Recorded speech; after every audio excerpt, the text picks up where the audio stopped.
প্রিয় BA fourth সেমিস্টারের ছাত্রছাত্রীরা, আজকে আমি যে বিষয় নিয়ে আলোচনা করব সেটি হলো ইকোনমিক্সের জিই এবং সিসি 4-এর জেনারেল পেপার নিয়ে, ইন্ডিয়ান ইকোনমিক পলিসিস। তো 2021 সালে কি কি প্রশ্ন এসেছিল, 2021-এর প্রশ্নপত্র নিয়ে আজকে আলোচনা করব। তো তোমরা ভিডিওটি প্রথম থেকে শেষ পর্যন্ত দেখতে থাকো এবং 2021 সালে কি কি প্রশ্ন এসেছিল সেই প্রশ্নটি তোমরা দেখো, এবং পরবর্তী ভিডিওতে আমি 2022 সালের কি কি প্রশ্ন তোমাদের ভালোভাবে পড়তে হবে সেই বিষয় নিয়েও আলোচনা করব। তো দেখো 2021 সালে কি কি এসেছিলো। তোমাদের 65 নম্বরের পরীক্ষা হয়, 35 নম্বর প্রজেক্ট টিউটোরিয়ালে থাকে। তো কি কি প্রশ্ন এসেছিলো দেখো। প্রথমে 2 নম্বরের 10টি প্রশ্ন করতে বলা হয়েছে।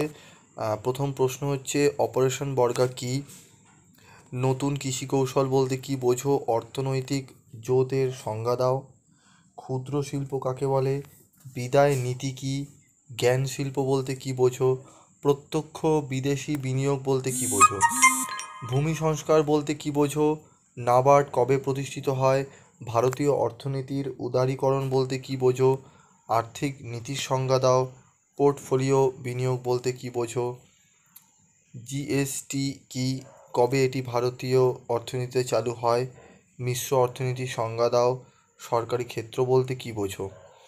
তো 10টি প্রশ্ন করতে হবে। যে কটি প্রশ্ন এখানে দেওয়া রয়েছে তার মধ্যে 10টি প্রশ্ন করতে হবে। এবং 2-এর দাগে দেখো 5 নম্বরে 3টি প্রশ্ন করতে হবে। জোটের আয়তন ও উৎপাদনশীলতার মধ্যে সম্পর্কটি সংক্ষেপে বর্ণনা করো, ভারতের ক্ষুদ্র ও কুটির শিল্পগুলি কী কী সমস্যার সম্মুখীন হয়, ভারতীয় সরকারি ক্ষেত্রে সীমাবদ্ধতাগুলি কী কী, ভারতের লেনদেন ব্যালেন্সে ঘাটতির কারণগুলি কী কী, ভারতের সবুজ বিপ্লবের প্রভাবগুলি সংক্ষেপে বর্ণনা করো।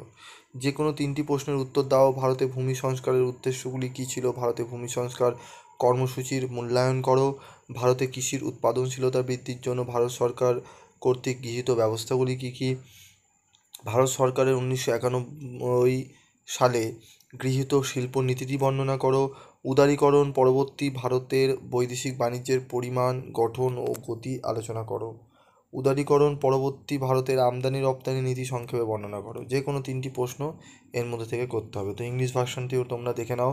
What is operation Barga, what do mean by new agriculture strategy, define economic holding, define small scale industry,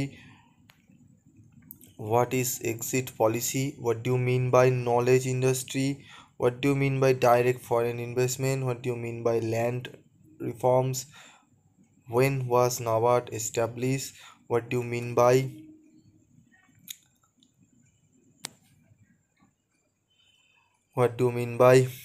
liberalization of Indian economy, define monetary policy, what do you mean by portfolio investment, what is GST, when was it implemented in Indian economy, define mixed cap economy, what do you mean by public sector. তো English ভার্সনটি তোমরা একটু দেখে নিও, আর আমি আলোচনা করছি না, ভিডিওটি লং হয়ে যাবে, একটু দেখে নাও।